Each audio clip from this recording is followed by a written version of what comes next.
কোটা সংস্কার আন্দোলন ঘিরে হত্যা, গণগ্রেপ্তার, হামলা, মামলা ও গুমের প্রতিবাদে প্রতিদিনই নানা কর্মসূচি পালন করে আসছেন কোটা আন্দোলনকারীরা। এরই ধারাবাহিকতায় বুধবারও সারা দেশে মার্চ ফর জাস্টিস কর্মসূচি পালন করেন শিক্ষক ও শিক্ষার্থীরা। তবে বিভিন্ন জেলায় লাঠিপেটা, সাউন্ড গ্রেনেড ও কাঁদানে গ্যাসের শেল ছুড়ে তাদের ছত্রভঙ্গ করে দেয় পুলিশ।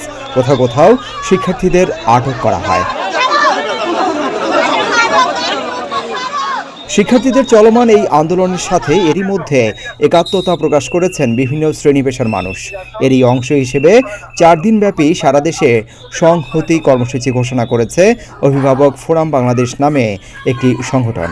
এই কর্মসূচি চলবে 1 আগস্ট থেকে 4 আগস্ট পর্যন্ত।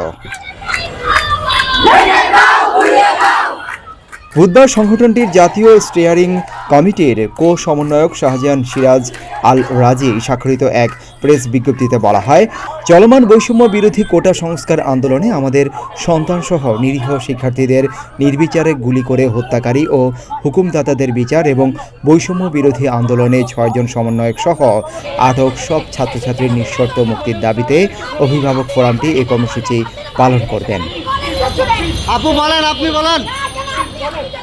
বৃহস্পতিবার থেকে রোববার পর্যন্ত যার যার অবস্থান থেকে পাড়ায় মহল্লায় হত্যার দাবি সম্বলিত ব্যানার ও প্লাকার্ড হাতে নিয়ে সকাল 10:30 থেকে বিকাল 5:30 পর্যন্ত এই সংহতি কর্মসূচি পালন করা হবে। প্রয়োজনে 24 ঘন্টার যে কোনো সময় মৌন প্রতিবাদ জানানোর জন্য অভিভাবক ফোরামের পক্ষ থেকে দেশবাসীর প্রতি আহ্বান জানানো হয়। আন্দোলনে কোথাও বাধার সম্মুখীন হলে বিশেষ প্রয়োজনে এলাকার প্রতিটি ছাদে এ ধরনের কর্মসূচি পালন করা যেতে পারে। সরকারি চাকুরিতে কোটা ব্যবস্থা সংস্কারের দাবিতে 1 জুলাই থেকে আন্দোলন শুরু করে শিক্ষার্থীরা। তবে 15 জুলাই হঠাৎ করে এই আন্দোলন সহিংসতার রূপ নেয়। পরের 4 দিন দেশ জুড়ে নজিরবিহীন এই সংঘাত শুধু তীব্র থেকে তীব্রতর হয়েছে। প্রতিদিনই বেড়েছে মৃত্যুর সংখ্যা। সরকারি হিসেবে এরই মধ্যে সহিংসতায় প্রাণ হারিয়েছেন 150 জন।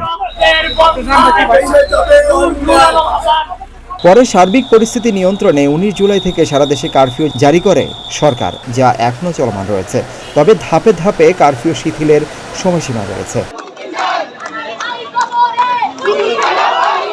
21 জুলাই কোটা পুনর্বহাল নিয়ে হাইকোর্টের রায় বাতিল করা হয়। এ নিয়ে এরই মধ্যে প্রজ্ঞাপনও জারি করেছে সরকার।